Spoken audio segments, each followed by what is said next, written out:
Allah subhanahu wa ta'ala, ahkam, what do you expect? Very when we read from the Imam Abu Amr, one of the famous 7 Qurra of the Quran, when he came and he was pushed to lead the prayer, he didn't like to lead prayer, but he was pushed to lead the prayer. And before leading the prayer, he said, "Staw." He said, "Staw" to the people, meaning straighten your lines. After he said this, immediately he collapsed, went unconscious. So the next day, the people went to him and they asked, "Ya Imam, what happened? You said "Staw" and you collapsed." He said, "I imagined Allah subhanahu wa ta'ala saying to me that I am telling His slaves to be straight for Allah. When was I ever straight for Allah subhanahu wa ta'ala? When was I ever straight for Allah? And I'm commanding the people." Shows you the consciousness they had of Allah. Their hearts were alive. They were always thinking about Allah subhanahu wa ta'ala. Abdullah ibn Zubayr would be praying, radiallahu anhu, and the birds would come and sit on his back as he's praying. They would think that he's a concrete slab from how much conscious he was in his prayer. Full level of khushu'. The birds would come and sit on him in the prayer. And he goes to show you their hearts were connected to Allah subhanahu wa ta'ala. Their hearts were really switched on and they were connected to Allah subhanahu wa ta'ala. You know, ilm of Allah is one thing. Having knowledge of Allah is one thing. But it is another thing to actually apply that knowledge. Applying knowledge is very important. Ilm comes with amal. Ilm comes with amal. Knowing Allah is not enough. If you know Allah but you don't do the required actions as a Muslim, it's not enough. It goes hand in hand. Ilm and amal goes hand in hand. And living in the world that we live in, we find a person that comes closer to Allah, starts to practice religion. People look at this person as a weirdo. Who's this gharib person? Who's this strange person? And Nabi sallallahu alayhi wa sallam tells us in the hadith of Abu Hurairah radiallahu anhu, he says, "Bada al-Islamu ghariban." That Islam started as something strange. وَسَيَعُودُ غَرِيبًا وَسَيَعُودُ كَمَا بَدَأَ غَرِيبًا. That Islam will return to being strange the same way it started. فَطُوبَى لِلْغُرَبَاء. Give glad tidings to the gharib ones, the strangers. For it was asked, who are the strangers? The strangers are those, my brothers, that actually adhere to the teachings of Islam. Meaning the people that claim we're Muslims, Islam, a lot of people claim this. Like in those that adhere, the small number of people that actually adhere to the teachings of Islam, these are the strange ones. The Prophet ﷺ is saying this in the hadith. Meaning they are the ones that actually implement what Allah allows them to implement. Sorry. Brothers, there's a silver taxi in the back. If they can please move their car and make it easy for the brothers. Jazakumullah khairah. Very important that as Muslims, my brothers, as mu'minun, that we take by the ahkam of Allah. We don't just have the knowledge, we have to implement what we know. فَطُوبَى لِلْقُرَبَاء. Give good glad tidings to the strangers. Shaykh al-Islam rahimahullah, he mentions in his book, أَمْرَاض الْقُلُوبَ شِفَاؤُهَا. He says in his book, the disease, or the diseases of the heart and the cure. He says there's 3 types of hearts. 3 types of hearts that a human being possesses. Number 1, he says, al-qalb al-salim, the healthy heart. And then he says number 2, the dead heart, meaning the heart that has no life. And number 3, the diseased heart. Lil-asaf, this is the most common one. طيب, number 1, the healthy and the sound heart. This is the heart that is living, humble, it's soft, gentle. When a reminder of Allah subhanahu wa ta'ala comes, it accepts it. It's there and it's always in the worship of Allah subhanahu wa ta'ala. It has a connection with the one that created the heart. This is the only heart that's going to be rescued on Yawm al-Qiyamah. This is the heart that will be literally the center of attention on Yawm al-Qiyamah. Al-Qalb al-Salim. For this heart, it loves for Allah and it hates for Allah. Gives for Allah, withdraws for Allah. It's love, reliance, humility, fear, hope, all of it is for Allah subhanahu wa ta'ala. Now we have heart number 2, the dead heart, which is the opposite. Has no life. This heart has no life. It's far away from Allah, founded upon 3 things. Diseases, doubts, and desires. We ask Allah Ta'ala to protect us from this heart. This heart does not know Allah, nor does it worship Allah. It's become a slave to its whims and desires. Desire is the leader. When he wakes up, wherever his desire takes him, this heart goes. For this heart, its love, hate, reliance, fear, hope is for other than Allah subhanahu wa ta'ala. It is not for Allah. Ignorance drives it, and negligence is the vessel that it embarks. This heart is completely indulged in the dunya, meaning it has no relation with Allah subhanahu wa ta'ala. Bear in mind, brothers, sitting with people like this that have dead and corrupt hearts, sitting with people like this is sickness, it's marad, it's like poison. This will actually ruin you as a person. Why? Nabi Sallallahu Alaihi Wasallam tells us in the hadith, he says, الرَّجُلُ عَلَى دِينِ خَلِيلِ, that man is on the religion of his friend. فَلْيَنْظُرْ أَحَدُكُمْ مَنْ يُخَالِلْ, meaning be very cautious, be very careful who you take as a friend. Because wallahi, in one way or another, your friend affect you. Your friends actually affect you. They have a direct impact on you. These people that you hang around with, you go out with, you drink, you eat, you do all things of dunya with, they have a direct impact on your heart, my brothers. Very important. These people that you take as friends, make sure that they fear Allah subhanahu wa ta'ala. And one way to know if a friend is a friend is if they know how to pray the janazah prayer. Why? Because that day when you die, and if he even comes to the janazah prayer, if he doesn't even know how to pray, how is this person considered a friend? He doesn't even know how to pray the janazah prayer, which includes the Fatiha. What is the Fatiha? It's a rukn for the prayer, meaning without the Fatiha there's no prayer. If he doesn't know the prayer, how is he going to pray your janazah prayer? For to know if a friend is a friend, know that this person should have and know who Allah Ta'ala is. Know at least the janazah prayer so that when you die he can come and fulfill your right as a Muslim. So very important to keep this in mind. Number 3, my brothers, is the diseased heart. Lil-asaf al-shadid, this is the most common one. The diseased heart. This heart has some life and has some death in it. Meaning it has defect. The heart is on and off. Meaning when it hears a reminder of Allah, it fears Allah. When it hears something or a fitna comes to it, it goes to the fitna as well. So it's on and off. Sometimes fears Allah, sometimes doesn't feel Allah. And this heart has 2 callers calling it every single day. One calls it to its life and the other one calls it to its death. It has the love of Allah, it's sincere but not fully sincere.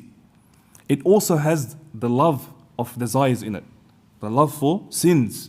It becomes arrogant, jealous, and according to the situation, it's always hanging from one side to the other. Now my brothers, we have 2 categories of people. 2 categories of people. Category number 1, listens to an ayah from the Quran, listens to a hadith, listens to a reminder of Allah subhanahu wa ta'ala, and this heart, it trembles from the fear of Allah subhanahu wa ta'ala. It wants to change and remove all the haram and start to do the halal and implement a halal lifestyle. They adhere to the teachings of Allah subhanahu wa ta'ala. They adhere to the correct hijab. They adhere and they stay away from riba, alcohol, and all the dhunub that you can think about. Stays away from it, this heart. And then you have category number B. Has a weakness like we all do. They listen to the same reminder from the same speaker at the same time, but their heart reacts differently. Their hearts don't move a single inch. It's as if went through one ear, out the other. They cheat, they lie, they do al-fawahish, al-munkar, and they miss their prayers, don't pray, hijabs comes on and off. It's subhanallah, why? Why is this the case? One difference. And the difference is internal. Internal difference, my brothers. The heart. The heart. Internal difference, which is the heart. The heart has been affected. The central place as to where the fitna goes is to the heart. Fitna goes straight to the heart. They say, what the eyes don't see, the heart does not desire. What the eyes don't see, the heart can never desire. Meaning whatever you look at has a direct impact on your heart. And this is confirmed in the hadith of Hudhayfa ibn al-Yaman. He says that the Prophet ﷺ says in the hadith, تعرض الفتن على القلوب كالحصير عودا عودا. The hadith says, fitna by fitna, temptation by temptations goes directly to the heart, كالحصير. What is a hasir? Hasir is the straw mat. You know the straw mat? Literally put together straw by straw. Nabi ﷺ is giving the analogy that fitna comes to the heart just like this straw mat. Fitna by fitna, meaning when one fitna leaves, the next fitna comes. Next fitna comes. So he's saying, كالحصير عودا عودا, comes directly to the heart. فأي قلب أشربها نكت فيه نكتة سوداء. Any heart that absorbs and takes in this fitna, a black dot is placed on this heart. And subhan al-Khaliq, it's as if you can almost feel this. It's as if you feel the black dot on the heart. when you don't lower your gaze, or when you say words that are haram, when you say something that is wrong, or you do an action that is haram, it's as if you can feel the blackness on your heart. Subhanallah. Hadith continues. وَأَيُّ قَلْبٍ أَنْكَرَهَا نُكِتَ فِيهِ نُكْتَةٌ بَيْضَاء. Any heart that repels, rejects, and pushes away the fitna, what happens? On it is placed a white dot, meaning the opposite. A white dot is placed on this heart. And the hadith continues. حتى تصير على قلبين على أبيض أو على أبيض مثل الصفا فلا تضره فتنة ما دامت السماوات والأرض. All of this continues to happen until one of two hearts develop within a person. A person is left with one of these two hearts. One of the two hearts either become like the pure white stone, which will not be harmed by any fitna so long as the heavens and the earth remain intact. Won't be harmed by any fitna. We ask Allah subhanahu wa ta'ala to grant us this type of heart. And then the other heart, pay attention to the wording used by Nabi sallallahu alaihi wasallam. He says, وَالْآخَرُ وَالْآخَرُ, the other type of heart, أسود, black, مربادا, it's dust colored, black, dust colored, كالكوزي مجخية. It is like literally an upside down vessel. Imagine a cup now upside down. لا يعرف معروفا ولا ينكر منكرا إلا ما أشرب من هواه. Becomes like كالكوزي مجخية, upside down vessel. If you try to get a cup and put water upside down in the cup, what happens to the cup? Doesn't go in. The water would fall out. It won't even go inside. Meaning the heart has become so corrupt that it does not accept any reminder of Allah. It doesn't accept any hadith, doesn't accept any advice. Why? It's become كالكوزي مجخية. It's become upside down. The heart's flipped, خلاص. This heart has become sealed. So you need to ask Allah to allow you to rectify your heart. You have to rectify your heart. Otherwise, it's filled with that much haram that it cannot accept any reminder. There's no room for any reminder. So we ask Allah to protect us from this type of heart. It says the heart, it does not know how to enjoin the good, does not know how to forbid the evil, and this heart is obsessed with sins. So very important that we rectify this heart, my brothers. Ibn Mas'ud radiyallahu anhu, he mentions in a statement, he says, "Utlub qalbaka fi thalathi mawatin." Search for your heart in one of three circumstances. He says, عند سماع القرآن, that when the book of Allah is recited, when you hear kalamullah, where is your heart? Whether it's on your phone, on the radio, someone's reciting Quran, whatever it may be. He says, when the Quran is recited, where is your heart? Number two, he says, وَفِي مَجَالِسِ الذِّكْر. Meaning when you're in a gathering where Allah, Sharia, Islam is being spoken about, where is your heart? Where is your heart? And number three, he says, وَفِي أَوْقَاتِ الْخَلْوَةِ. Meaning, when you are by yourself, when you think that no one is watching you, you're in isolation, whether you're at home, you're in the workplace, you're in your car, wherever you may be, with your 5% tints, wherever you may be. When you're alone, where is your heart? How do you navigate through life? What is it that you do in this life? What is it that you do on your phone? How is your dealings with the people when you're by yourself? What is it that you're doing in private? And then he says, فَإِن لَمْ تَجِدْهُ فِي هَذِهِ الْمَوَاطِنِ فَسَلِ اللَّهَ أَنْ يَمُنَّ عَلَيْكَ بِقَلْبٍ فَإِنَّهُ لَا قَلْبَ لَكَ. He says, if you fail to find your heart in any one of these three circumstances, then ask Allah for a heart. Why? Because you're a heartless human being. You have no heart. You have no heart. So very important, brothers, that we rectify our hearts. We have to rectify these hearts.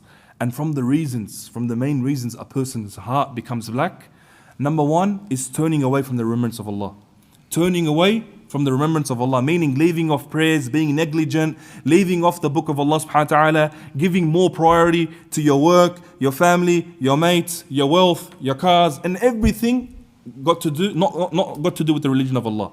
Giving this more priority than Allah and the religion is from the reasons a person's heart becomes black. That's number one. Number two, عقوق الوالدين, which is to be disobedient to the parents. These are from the reasons a person's heart instantly becomes black. Speaking back to your parents, talking to them with bad words, putting your tone, speaking to them in a loud tone, These are from the reasons a person's heart becomes instantly black. And number 3, lying, envy, jealousy, cheating, and the likes. These are things which make the heart dead and corrupt. Whether you're cheating in a business, on a friend, on a partner, whatever it may be. These are from the reasons a person's heart becomes black. Number 4, turning away from seeking beneficial knowledge. Seeking beneficial knowledge. Instead of getting closer to Allah, learning about the religion of Allah, we have other hobbies that replace this. We do all sorts of holidays. We go all sorts of places, but we've left the obligations that we have. For example, Al-Hajj. Those that have the wealth and the health, it is wajib upon you to go to Hajj. You don't have a choice. It's a pillar of your Islam to go to Hajj. Meaning if you have health and wealth, you must go. You must go, you don't have a choice. Like in the people are busy, going Malaysia, going Bali, wherever it is they're going in the world. This is why you find a lot of depression and misery in your life. When you leave off your obligations and you go and do X, Y, and Z, this brings a person sadness and misery. His heart is always feeling down because of these things. You've left the obligations of Allah subhanahu wa ta'ala. Even Umrah, some ulama said it's wajib, at least once in the lifetime for the one that has health and wealth. It's very important, my brothers, that we take heed from this. Number 5, unnecessary talking. Talking for heck, just no benefit, just talking kalam fadi.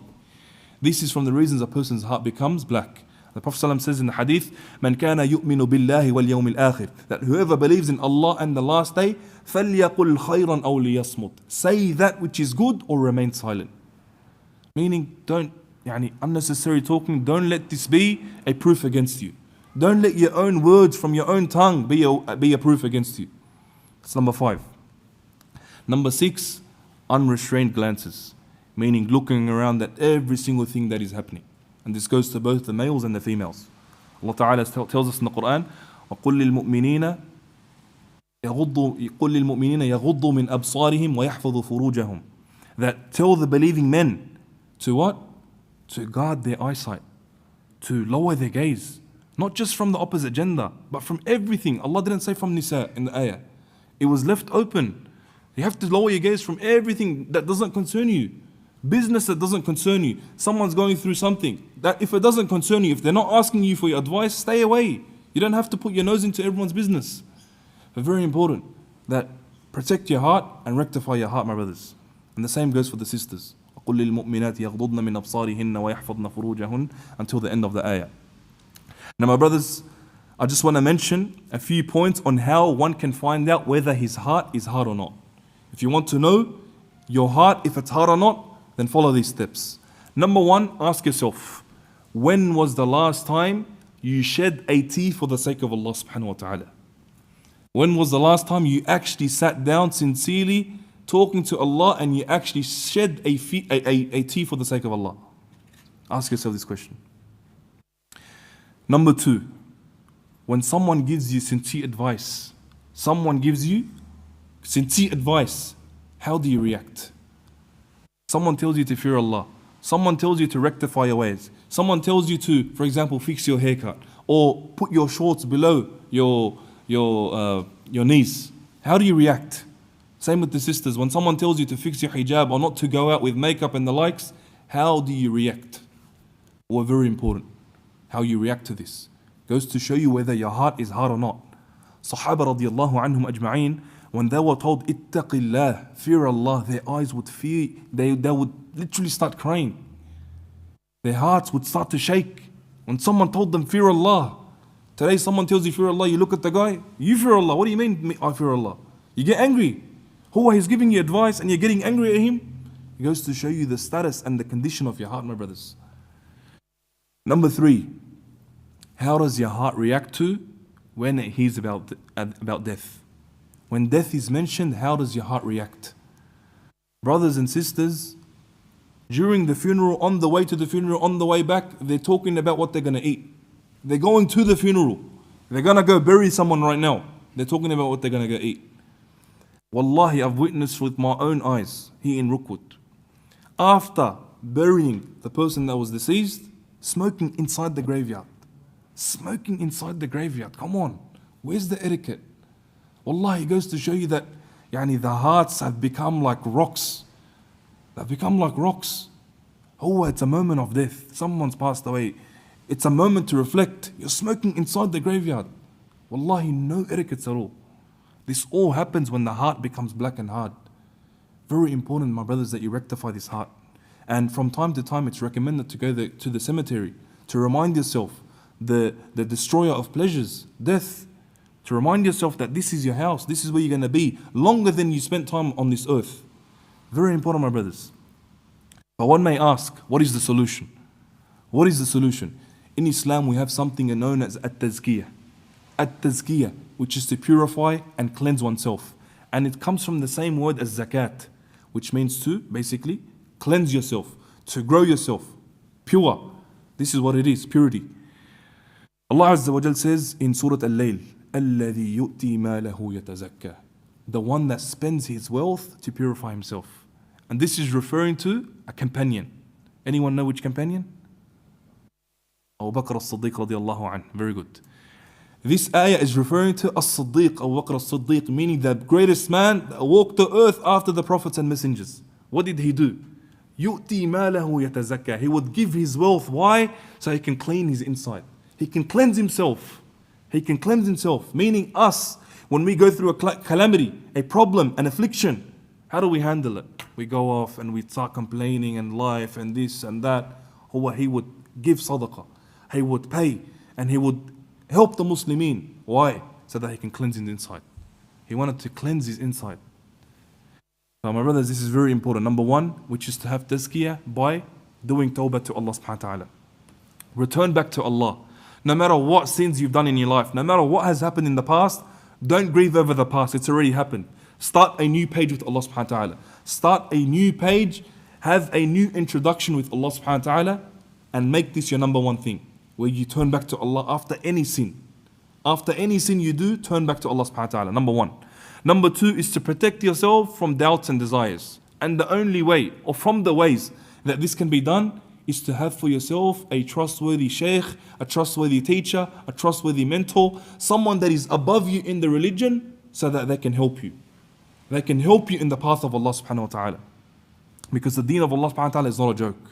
Wallahi, the deen of Allah is not a joke. When we go to our doctors, our mechanics, our whatever issues we have in life, we find the best of the best. For the religion of Allah, we have to find same thing, the best of the best. You don't just take it from anyone that's on Instagram. He has the blue tick, the verified tick. Ah, this is not the religion. The religion of Allah is not a joke. You have to take it from those that are qualified, those that exhausted all their life seeking knowledge, seeking proper Islamic knowledge. Not those that have never studied the book from cover to cover and they're out giving fatwa and they're spreading corruption and fasad on this earth. La, not from these people. But that's number two. Number three, my brothers, very important. Have a daily wird of the Quran. Have a small portion of the Quran that you recite every single day and be consistent. Wallah, even if it's one ayah, if it's half a page, 1 page, 2 pages, according to your ability. Have a small portion of the Quran that you recite every single day and don't miss out on this. If you miss a day, on the next day, make up for it. Recite another half page. Make up for it, double the next day. But don't leave this off, brothers. Wallahi, the Quran brings blessing in your life.